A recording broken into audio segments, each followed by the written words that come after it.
Hello students, welcome back to your bio lecture. We have started with your previous lectures. I hope the videos are fresh in your mind.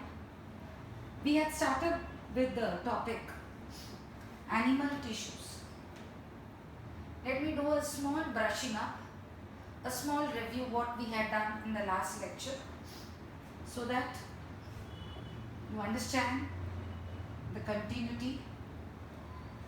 We will discuss animal tissues which are of four kinds in our body: epithelial, connective, number 3 muscular, number 4 nervous. If you could remember, I had started with epithelial tissue. Now if you have any doubt, you can just go through the previous video and then sit to watch this fresh video. I had started with epithelial tissue, where I told you that epi means top, over, about, surface. These tissues are generally found on the surface. We had done a small review. We had done squamous, we had done cuboidal, and we had done columnar.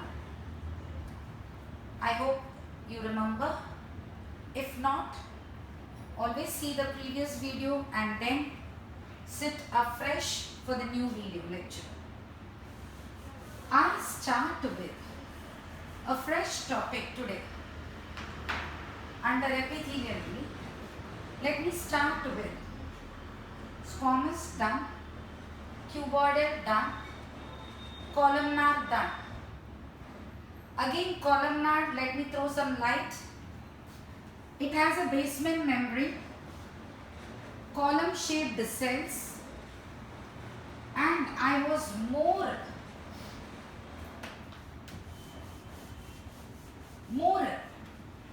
prominently explaining about the presence of finger-like projections like this on the anterior end. This is very important. That's why I am repeating again. These finger-like projections, I have called it as microvilli. I hope you remember. These microvilli, they increase the surface area of the cells. More the microvilli, more is the surface area. So this will increase the rate of absorption.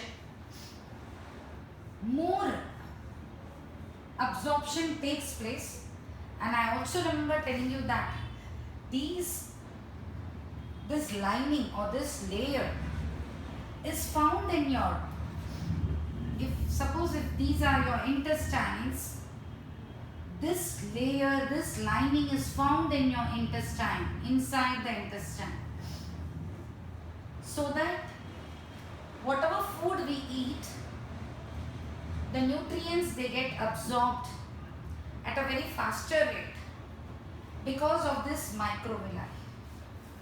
This is where at this junction I stopped in the previous lecture. I hope everything is afresh in your mind. And now I start the next kind of epithelial tissue. This will be, I guess, the fourth one. We call it as ciliated epithelial tissue. Here, this goes without saying, all the kinds of epithelial tissue, they have a basement membrane for sure.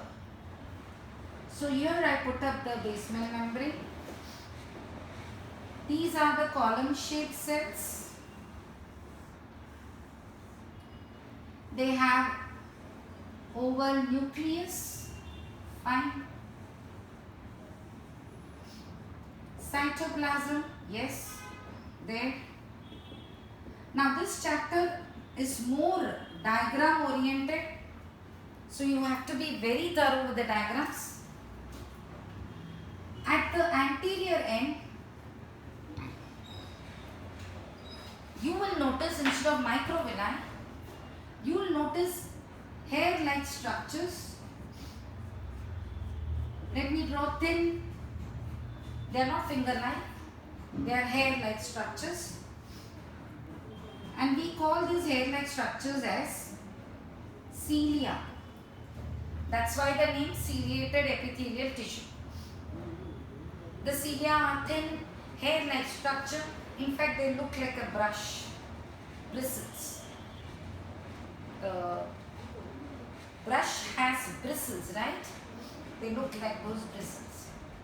So with my hand movement, you can understand that these cilia, they move like bristles, brush bristles. Now you find this in abundance in your excretory system, where from the kidney the urine is flowing into the urinary bladder, and you will find in the lining of this ureter, you will find cilia, or rather you will find ciliated epithelial tissue, which is with the brush like movement, it is pushing the urine drop by drop by drop by into the bladder.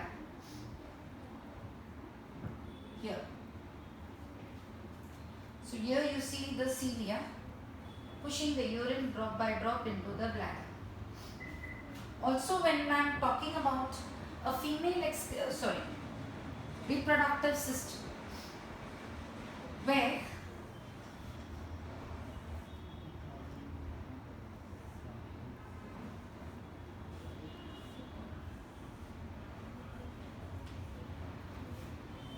this is the ovary which is producing the egg, ovum,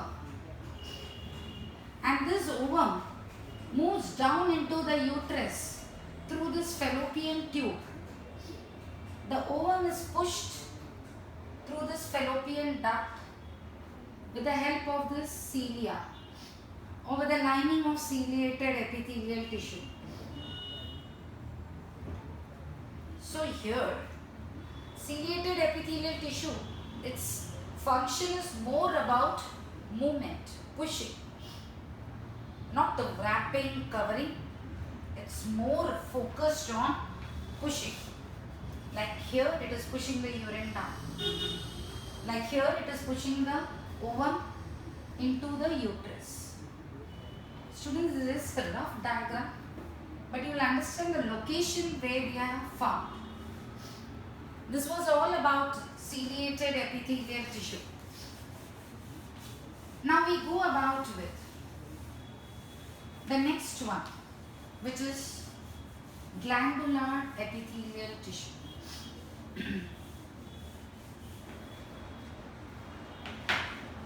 Every word or term gives you a hint.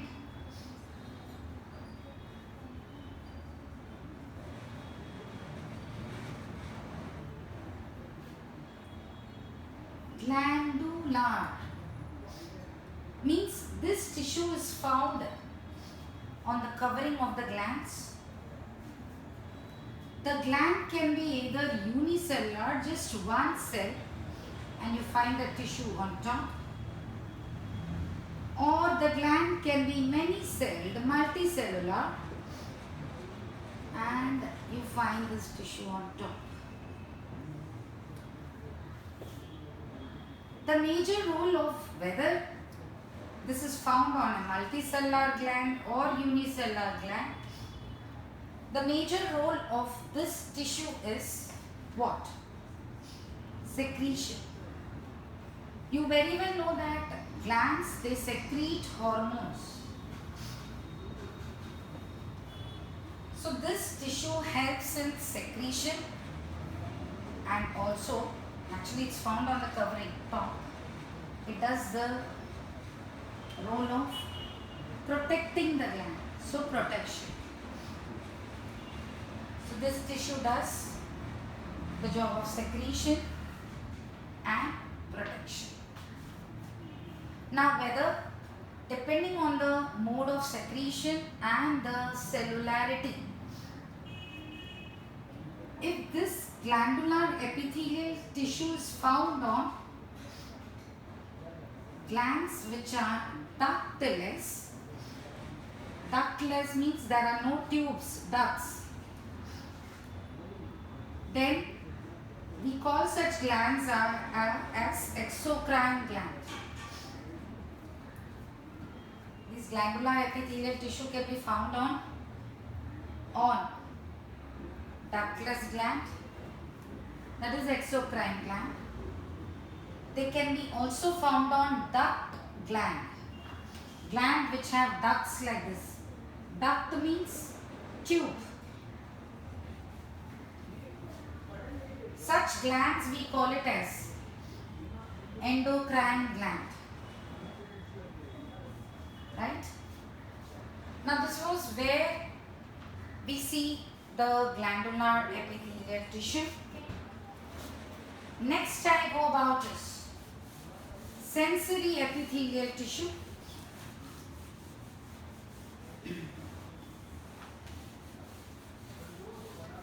Again the word giving you a hint.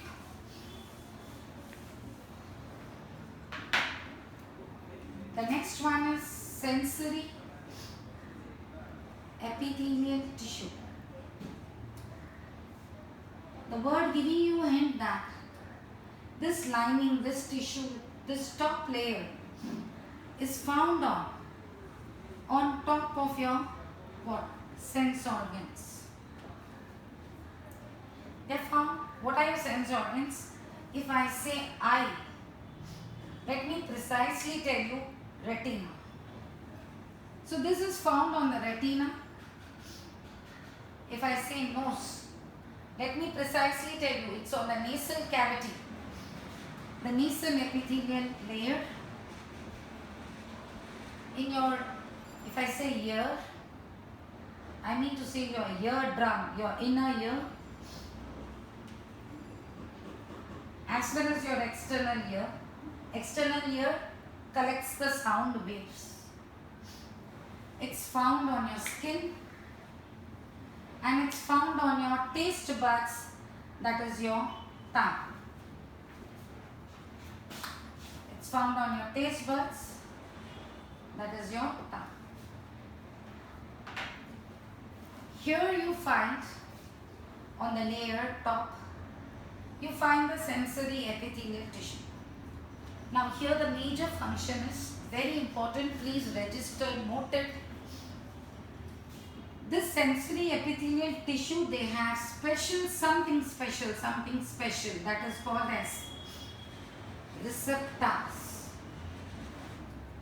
Recept का मतलब है receive. These receptors, suppose on the skin, these receptors, they receive stimulus or stimuli. What is the role of these receptors? To receive stimuli.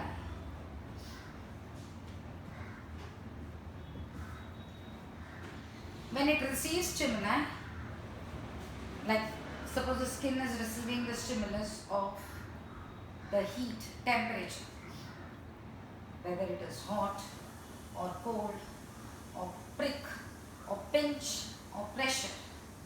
These receptors, they identify the stimulus or stimuli. So sensory epithelial tissue, they do the job of receiving the stimulus in the form of receptors. Last I go about is germinal epithelial tissue.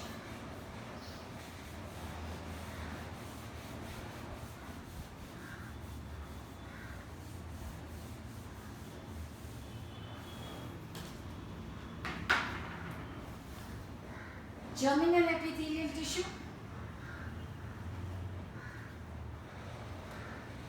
they are found on your sex organs, that is on top of the male sex organ is testis, female sex organ is ovary. They are found on top of these testis and ovary. And this germinal epithelial tissue means it's comprised of germ cells. These are the germ cells. And these germ cells, they are responsible for production of gametes.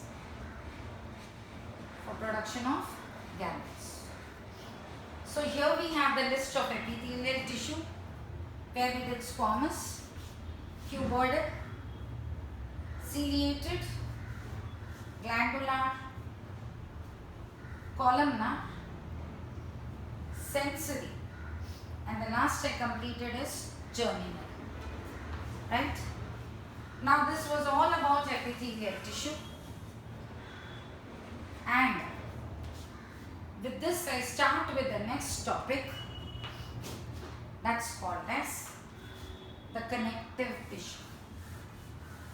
I'll give you a small introduction, the features, and then proceed with its type.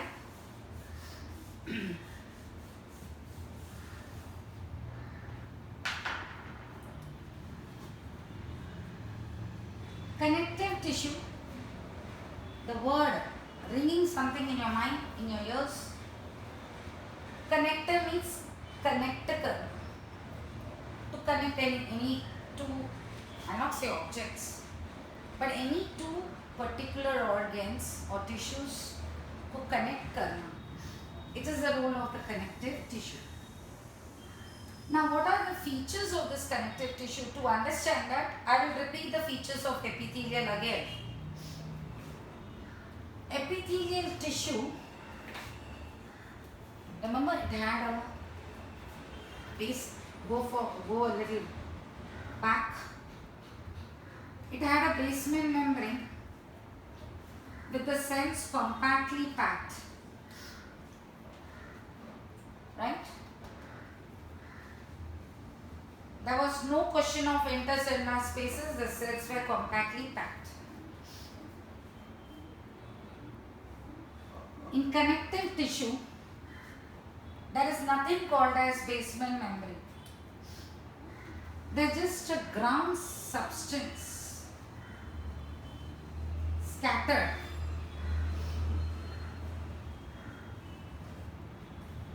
Ground substance scattered. Ground means a jelly-like substance. Embedded on the matrix, we call this as a matrix, right? Embedded on the matrix, you will find the connective cells. How a glue, which is jelly-like, sticks to papers or substances. Similarly, connective tissue has this base, a jelly-like ground substance called as matrix. These are the connective cells. You notice that they are not compactly packed, they are loosely packed. Away. Can I say you find lot of intercellular spaces? You will find lot of intercellular spaces. Now here you see the characteristic features of epithelial. Here you see characteristic features of connective. Basement membrane, here matrix. Cells compactly packed, cells loosely packed. No intercellular spaces, lots of intercellular spaces. Now, I have just missed out 2 points related to epithelium. I will just go back here again. I mean, there is no question of confusion. You will understand. When the epithelial tissue is found in a single layer like this, then we call it as simple epithelial tissue. Just one single layer in line. Clear? When you find 2 to 3 layers, here you see 2 to 3 layers. you see strata or layers. We call this as compound epithelial tissue, or we can also call it as stratified epithelial tissue. I hope you understand this. Briefly, I go back again to epithelial. A single layer, we call it as simple epithelial tissue. Here you see, I cover this. And when you see 2 to 3 layers, we call it as stratified or compound epithelial tissue. Right? Now I go back to the major second type, that is connective. Students, simple and stratified has importance. So please note it, highlight it. Here I go with connective tissue. You can see the matrix. You can see the loosely packed cells with lots of intercellular spaces. Now this connective tissue, again there are of many types. I will list now, but in my next lecture I will go in detail. Under connective tissue we have areolar connective tissue, we have cartilage, and we will do bone and adipose tissue, which I continue in my next lecture. So here I stop with connective tissue, and my next lecture I will start with areolar connective tissue. Till then, a goodbye to you. See the video again and again, and if any doubts, make a note. As you have seen the app, the messages, you can clear your doubts with those particular numbers. So till then, goodbye. Thank you, students.